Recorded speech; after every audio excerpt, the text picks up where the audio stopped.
It's time for the Access of Easy podcast, the weekly technology digest that keeps you ahead of the curve.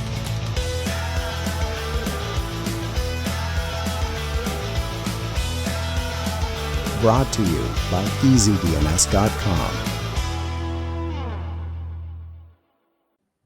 Welcome back, everybody, to a Good Friday edition of the Access of Easy podcast. This is the audio sidekick to the newsletter. You can get it at accessofeasy.com. All the latest and greatest in data breach and overreach. And this is number 343. My name is Joey.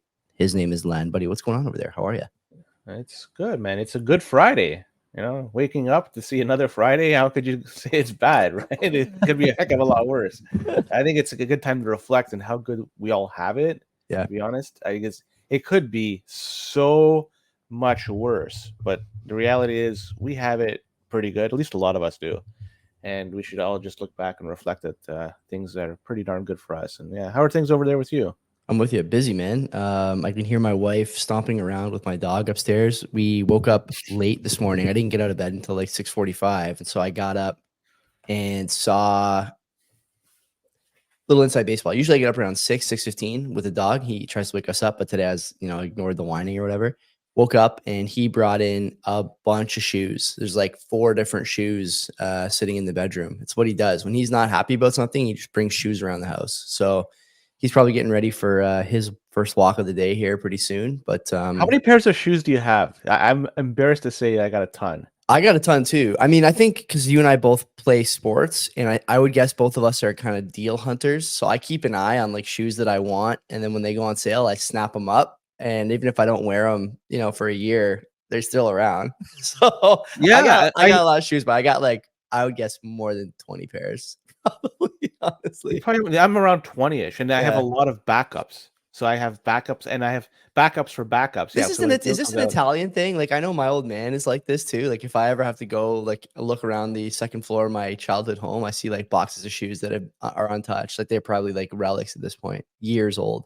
I'll still wear them even if they're relics. Maybe it is an Italian thing. And the thing is, the shoes I wear them until they're done. There's nothing left. Same. And then I still keep them because when I do gardening and stuff, it's a good shoe to This is exactly the cycle that I'm in. I'm in the same thing. Like, they become, I have a pair of shoes next to my lawnmower in the garage.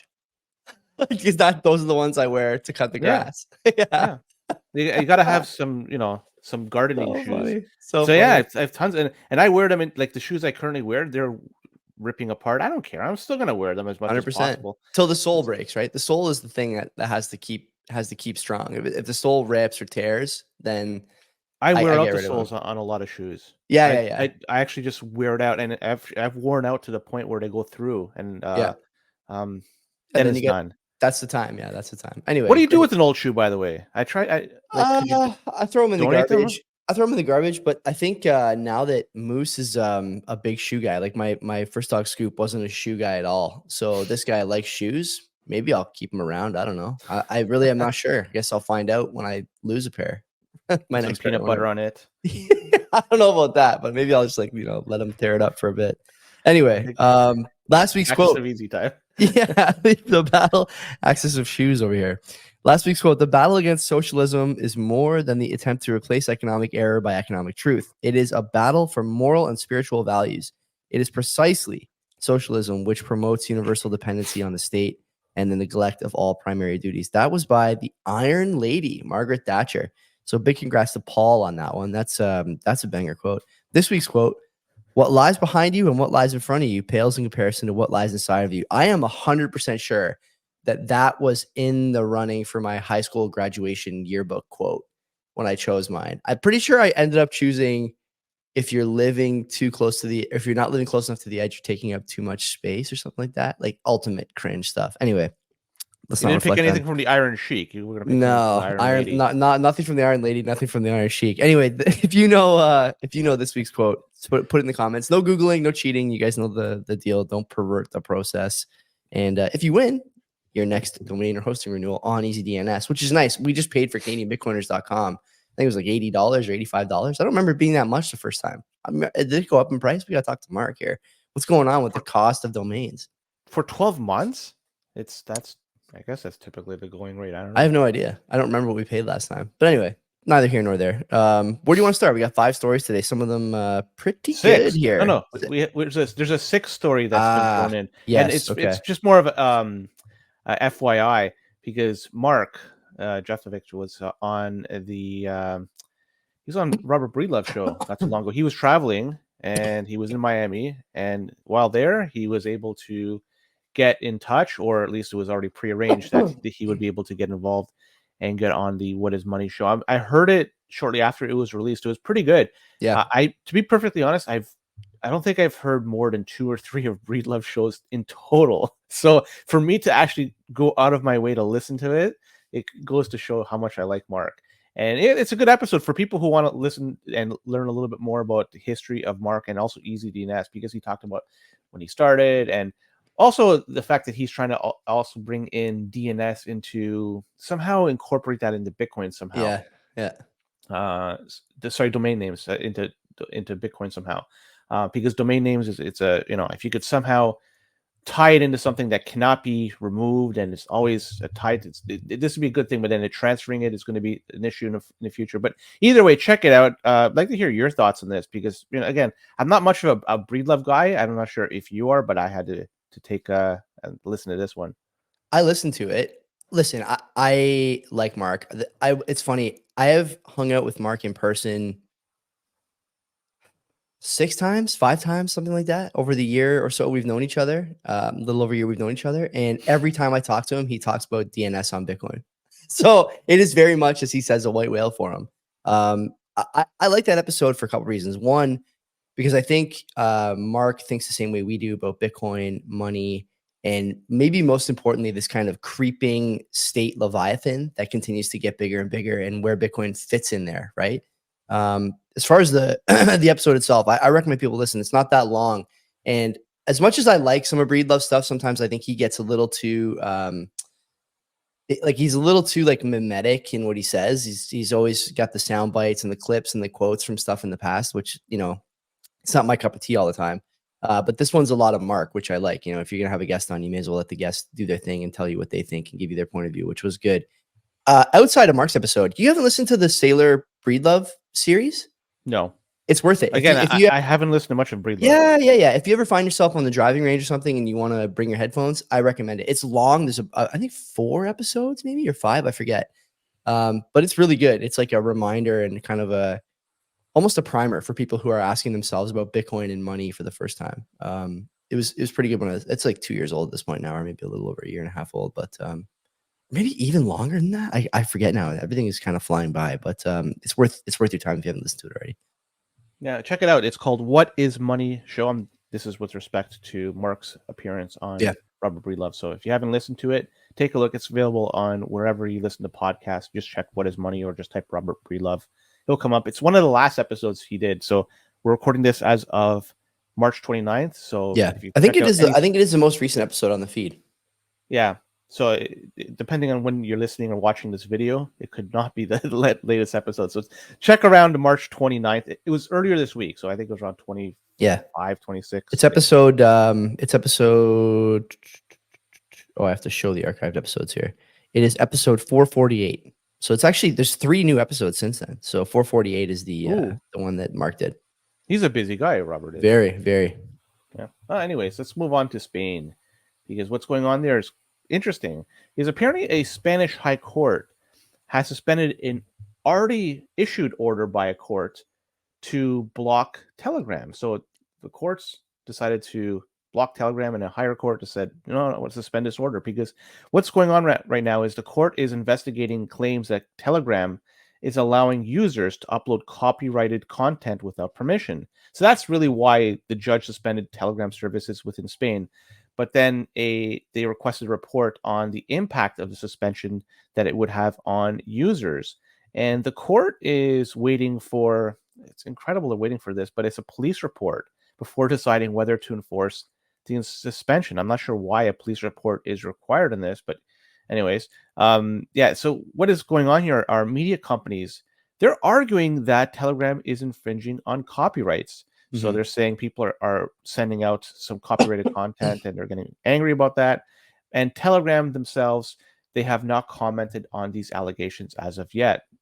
And for those people who want to continue using Telegram, they're arguing that the ban is unfair, and creators and the people that rely on um, copyright protection, it's unfair for them too. So you got two sides. You got the people wanting to use Telegram, the people that the creators are saying that they want to be able to use it and enforce the copyright protections. But really, this is just something. What can Telegram do?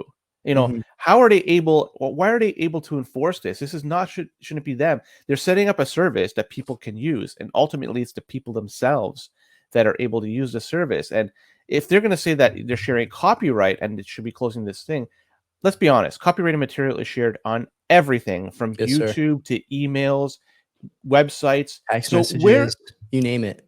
So where does this stop? At what point does this stop? Are they even going to stop transmitting people using CB radios when they hear a copyrighted song in the background? So then we're stuck with nothing that we could use.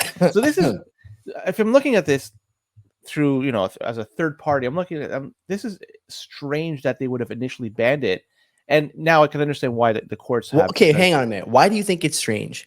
Because in my opinion, like, I'm looking at this and saying, I mean, you and me talk about this all the time on this show and on CBP. There's a thin veil of legitimacy here vis-a-vis copyright law, but everyone knows why they want to ban Telegram. It's not a mystery, right?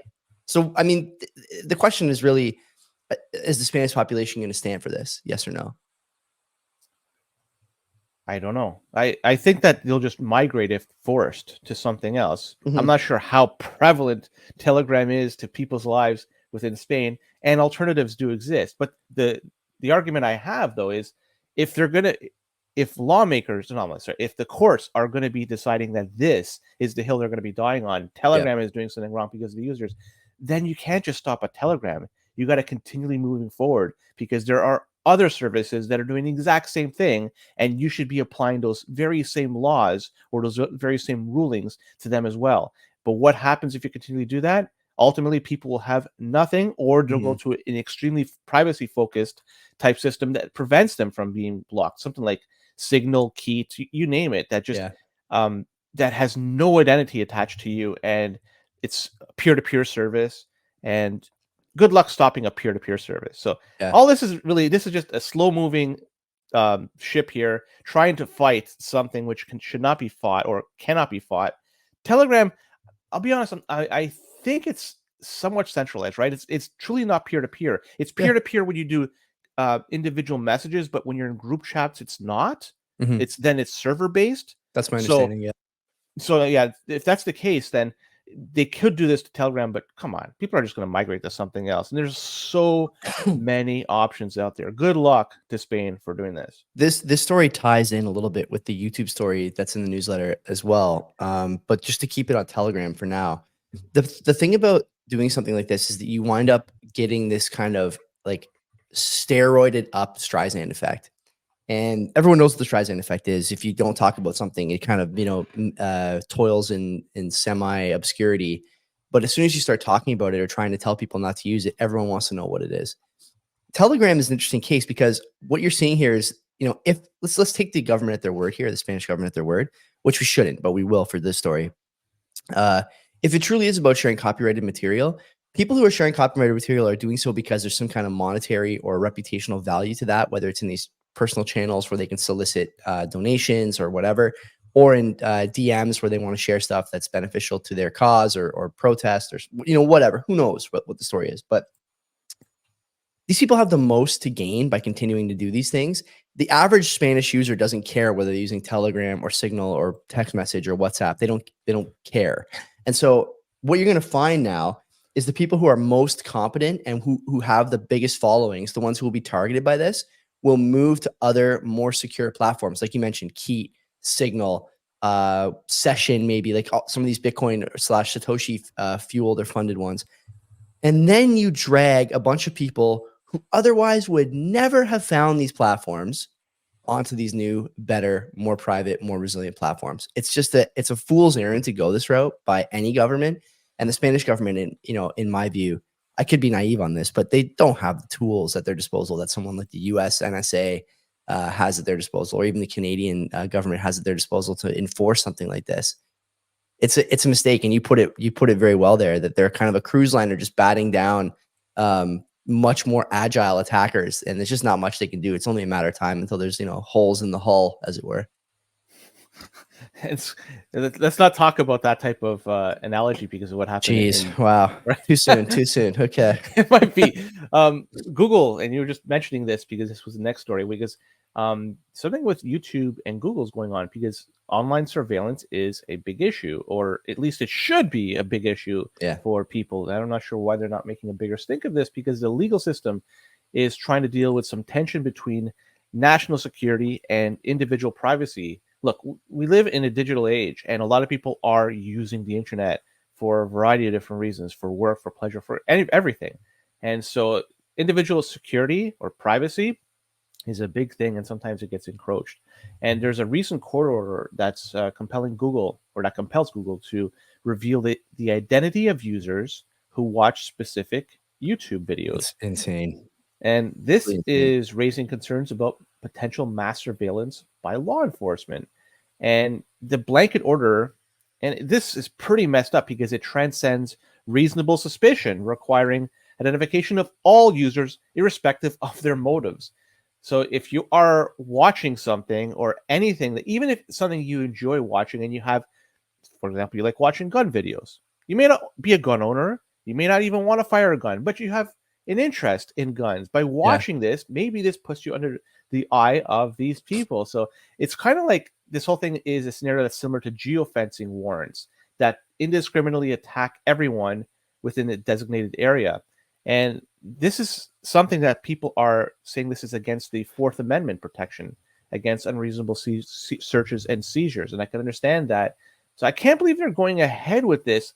The only thing I would suggest is there's really only one way to protect yourself, is you got to use a VPN, and you can't watch videos with an account. You got to watch it through a browser like Tor that you never logged on to Google, and you're going to watch YouTube that way. It's very restrictive. It'd be very slow and cumbersome, but that's the only way you can ensure, or at least maximize, the potential protection you have against these people claiming or tying that video watching to you. Because let's be honest, everybody watches stuff that's all over the place. Shoot, even if you watch a video about ISIS, does it mean you're an ISIS supporter or you like ISIS? No, you can watch anything and they could somehow twist and tie that and say that you're doing something wrong and use that against you. This is pretty messed up, and we're trending in the wrong direction. Let's tie this into the law that's making its way through Canadian legislative chambers right now about whether or not you are likely to commit a quote unquote hate-based crime on the internet related to speech. If you share this data about who's watching what videos, and you like there's sort of three elements here that are all coming up at the same time. I don't think we covered the list of undesirable channels that came up maybe 2 or 3 weeks ago from some agency or think tank or whatever in the United States. But there's this list of channels that they published. This list of YouTube channels included on the list, by the way, places like TFTC, right, a Bitcoin channel basically that covers Bitcoin, the economy, and some other stuff. A lot like CBP, honestly, although maybe a little sharper in edge. But if you pair like that list, which is not static, could always expand, with this directive to share or unmask otherwise anonymous data about viewers of certain videos from certain channels, and then you add the Canadian, C18 or C11, I forget which one it is, the online harms bill, where anyone who's considered likely to commit a crime can be detained, put under house arrest, otherwise punished. What kind of algorithm ghetto do you find yourself in as like an average citizen? I think it's pretty severe. And I would say that these things together really work well to create a chilling effect. People just won't watch videos that they're worried are going to influence their opaque scoring inside of these federal government bodies here or in the United States or anywhere. And self-censorship and this chilling effect leads to less open internet. Like, that's the whole point of the internet, is to have kind of a free place to express yourself and find like-minded people. it may not always be the most savory content, but everyone's got a different opinion of what savory is, right? Consider the Palestine versus Israel thing. Everyone's got a different opinion of what savory is in that. Consider gun ownership, like you mentioned. That's a great example. Everyone's got a different opinion of what savory is. Consider stuff like whether or not the currency is in free fall and failing and you should get out and into Bitcoin or not. Everyone's got a different opinion on that. But certainly in all those cases, there is one point of view that the government may view as more favorable to an outcome that they desire. And if you're on the other side of that, you're going to wind up in a little bit of hot water. I don't like this at all, then. This is really, really concerning to me.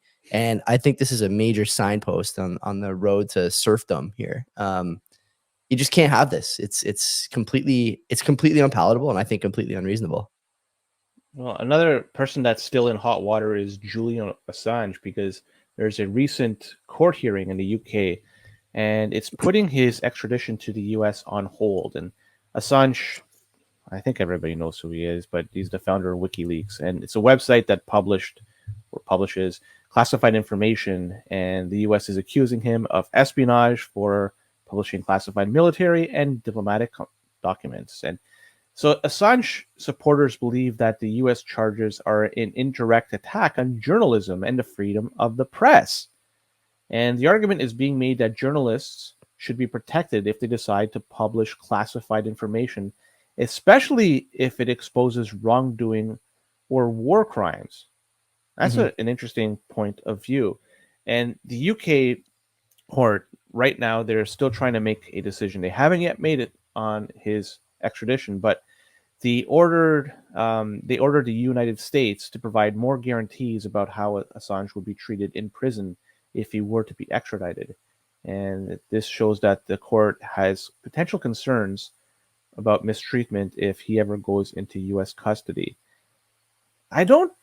I'll be honest, on this one, I'm kind of torn on both sides. I could see both sides of the fence, but I don't know which side is more correct. I want to hear your thoughts on this. I never really talked too much about Assange, and I never really thought too much about it for whatever reason, but I'm curious to hear your thoughts on it. Well, I think that for me,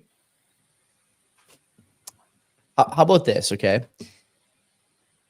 These guys sign treaties and declarations at the international law level on things like war crimes and what's allowed during, a period of engagement, and how to treat prisoners and how to do all these things. We've seen this many times. And actually, I remember in the later years of my poli-sci degree getting in spats with professors over this idea that international law was like this real thing. It's clearly not. It's clearly this sort of faux veil under which states with most of the power can dictate terms to states with less power during times of war.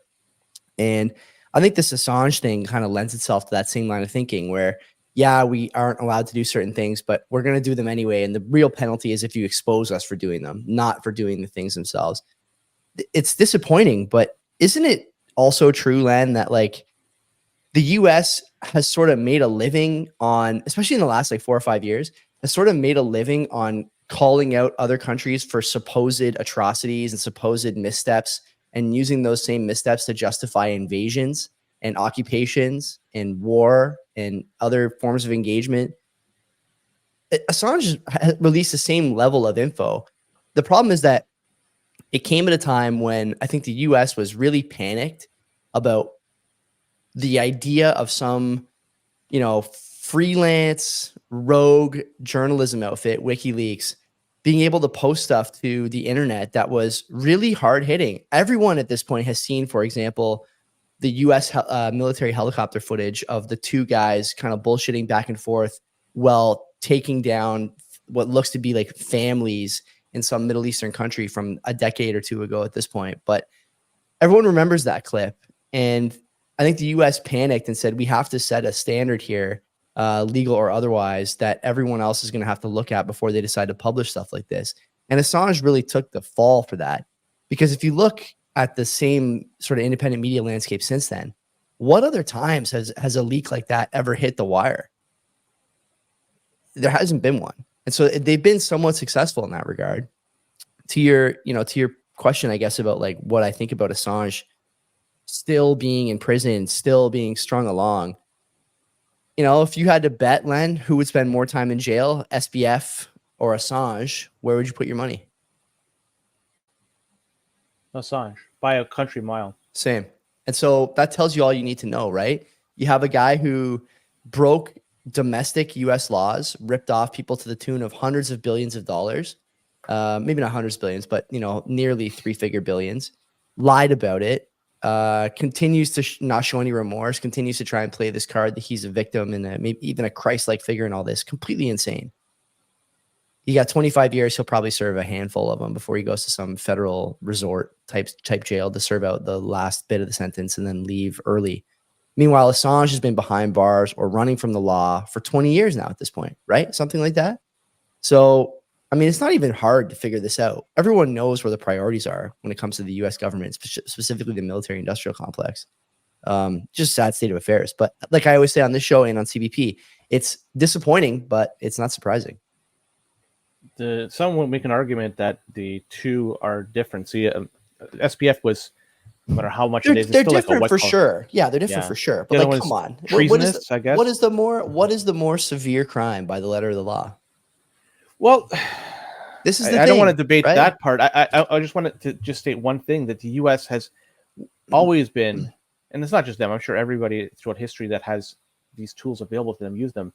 They weaponize, and they have been weaponizing the U.S. dollar, right? And by doing that, they're able to push whatever narrative they want. They can strong arm their opponents into whatever situation they want to be strong armed into.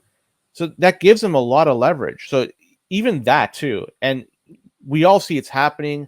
We may not be all calling it out, but it's prevalent. So they've been doing this for a long time. They're the biggest fish in this pond. Yeah. And because of that, they have a lot of the privileges that come along with it. I'm not to say that that's right. It's just the reality of it. It is a state of affairs, right? Yeah. I don't know. It's this kind of stuff is something to keep an eye on. Again, like in the same vein as stuff like banning Telegram, in the same vein as stuff like who's watching what videos. All this stuff is connected.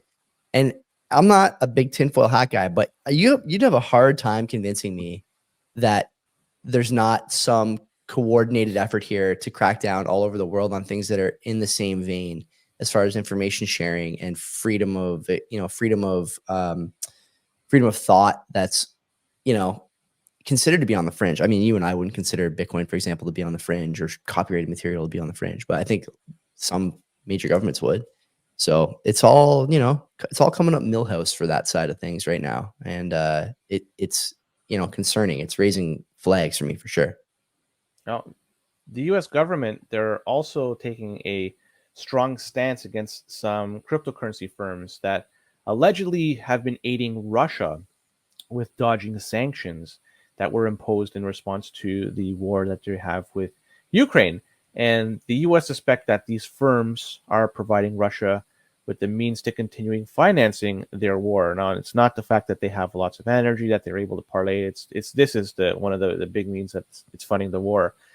So this move, they're trying to disrupt these activities. The U.S. Treasury Department, the Office of Foreign Assets Control, they've imposed sanctions on 13 different organizations and 2 individuals believed to be involved.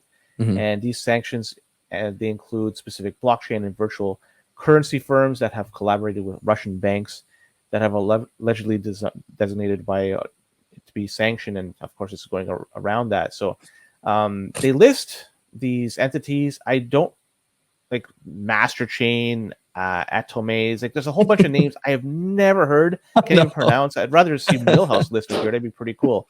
And even list a couple of banks, and it's hard for me to one I can pronounce, VTB Bank. So these are some of the banks. Anyways, they're saying that they're involved with the transfer of digital asset funds and getting around sanctions. And the U.S., they're doing whatever they can to try to cripple Russia and their ability to exploit some of these digital currencies or digital assets as a loophole. But the reality is it's hard because while they may not be totally decentralized, they operate in a somewhat decentralized world. Something like Bitcoin, good luck trying to stop that.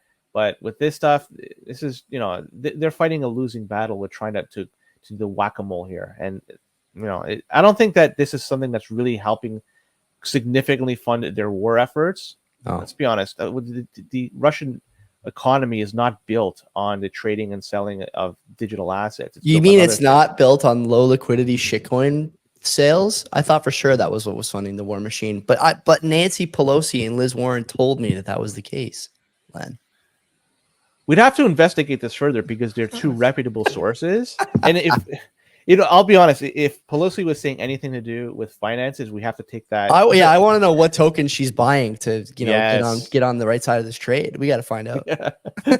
So there's not much else to say. This is pretty low level stuff here. Good luck to the United States for trying to stop this. This is something that, like I mentioned, it's not making a big dent it's not going to help out the Russian economy tremendously. It may help out a little bit, but I'm just being, very generous here. But the reality is, a lot of this, they have no control, and they're just going to continually play whack-a-mole, and it's going to be just a game of catch-up for them. Yes, fact check true on all those things. I'm not even going to add anything. It's just a list of, companies. It's good luck. A sign maybe of what's to come in terms of Bitcoin and crypto regulation. It's a losing effort for sure. And last story we have is about the Apple M series chips, and researchers have discovered a security flaw in the Apple M1, M2, and M3 chip. And the flaw is within the architecture of the chips themselves. So they're saying it cannot be patched with a software update. And this means that Apple will eventually have to release new chips that fix the problem. These chips are not used in iPhones or iPads. That's generally the majority of products that people use that are Apple. So these are chips that are used in MacBook Airs, Pros, Mac Minis, and so forth. And starting from 2020, I believe, is when they started using these chips. The good news from all this is that this vulnerability is difficult and time-consuming to exploit. But you have to take measures to mitigate yourself. They're saying that you have to always install the latest updates. Now, I'm not sure exactly how that's going to impact because if this is a security hole on the hardware side of things, but either way, that's still a good thing you should be doing. Always install the latest updates that are available to you. But this goes to show you that every chip out there, no matter how secure, with enough time and effort, they could be hacked. It's just how much resources you have to put into it, how much time you have to put into it. There is nothing out there that is secure. There's no OS that is secure. There's no piece of hardware that's secure. Eventually, they could all get hacked. All you have to do is just make sure you're trying to mitigate any attack vectors and practice good privacy hygiene. If you're not doing it and you're relying on chips and software to do it for you solely just based on updates and what the manufacturer is saying, good luck. You're going to be wrecked in the long run. This is an opportunity for you to do the right thing, practice good privacy hygiene. This is the way forward. Yeah, it's funny in terms of undesirable videos I might be watching. I do have an affinity for these iPhone repair shops where they break into old iPhones or new iPhones via this special piece of software and hardware hack where they basically remove the limit on passcodes and just let the thing run overnight. So to your point, there's only so much security you can get from a mobile device. It's a consumer facing retail product. The sacrifices and the trade-offs there should be obvious to people. But as you mentioned, staying up to date and making sure that you don't, have this phone with ancient software on it, ancient software that's going to leave you vulnerable is a good idea. Other good idea, don't lose your phone. If you lose your phone, you got to imagine that all that data is up for grabs. So that's pretty key. You could always do the remote wipe, thankfully, on iPhones, but leave something to be desired here for sure. Let's see what Apple comes up with. Right there, they'll update the chips. Chips, but the chips are, that's another 9 months, right, or 10 months here. So I don't know. This is something I have no answer to. They release usually Len in September their phones, so you got to figure the next round of phones, and the next round of phones. Not the phones though. This is for MacBook Airs. No, I know, and I'm just saying that's the cycle they're on. So I think the MacBook Airs are probably around the same, right? I would guess. I don't know exactly, but if there's a security vulnerability, and I don't want to. I'm not an Apple simp by any means. I don't have any Apple products. Yeah. But I think that if this was known, and if they knew this before this was released, they're probably working hard behind the scenes to develop a way to fix it and to not really change much of the manufacturing process and just basically issue a new chip that's been updated that closes this loophole, and then so new products that are sold have these new chips. Maybe they're probably going to offer the older chips out there, or a trade-in, or you could bring it in and you could swap chips. Yeah, somehow. that's a I'm good not point, sure. actually. Yeah, what would you do with the older models, right? Not much you can do to fix those. People paid good money for those things, especially like the MacBook Airs, MacBook Pros. You're talking $5,000 for a MacBook Pro laptop, I'm pretty sure. So Yeah, and customer support from Apple is generally deemed to be top notch. I'm not sure if that's it the is. case again. No, it's really good. It is really good. So Yeah. then you would imagine they're going to go to whatever means necessary to rectify this for those users and make them whole. So For what it's worth, I've been I was a heavy Apple investor, like, almost 6 figures in Apple stock in the last 2 years, and I have 0 Apple stock today, none. Make of that what you will. I'm one data point, but looking at the company, the leadership, the kind of stagnant, more and more stories like this. I ended up buying a bunch of iBit instead and dispersing that money other places in my TFSA. I want to see what they do to innovate next, right? They need a big innovation. I don't know where it's going to come from, but candy bar phones and these sort of high speed laptops. You and me agree on this. As far as the phones, I have an iPhone, but on the computer side, we just bought CBP just bought this like video rig computer. It was like $2,000 for the same firepower in a Mac. You'd be paying triple the price, and I just have a hard time understanding why anyone would do that. And then you factor in stories like this, and you're like, man, I'm paying all this money, and I now have a chip that's not secure. I have a problem, right? Windows is supposed to be the unsecure operating system. Here I am on the hardware side. I can't guarantee that the stuff is secure. You gotta think about, you know what I mean? They're headed the wrong direction in a lot of ways. Honestly, I hate to say that as an iPhone guy and a former Mac guy, but hard to argue, isn't it?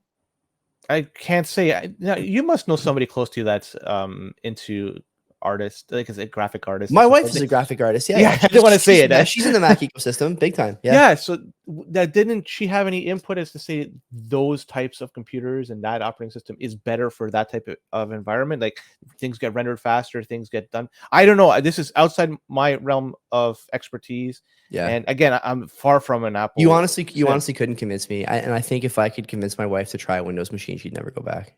But that's just my opinion. Okay. Yeah. I mean, we don't buy Windows machines for her job. Her employer provides her with whatever Macs she needs. Yeah. So it's an uphill battle. Not that I'm even having a battle with her, but if I was going to, I would say, like, look at the speed this thing has and the firepower this thing has. Plus look how it lights up. Super cool. Anyway, that's it for Access of Easy 343. Take care of yourselves until next time, and happy Easter. Enjoy the weekend with friends, family, and have some good food too. Yeah. Have a good Friday and an even better Sunday.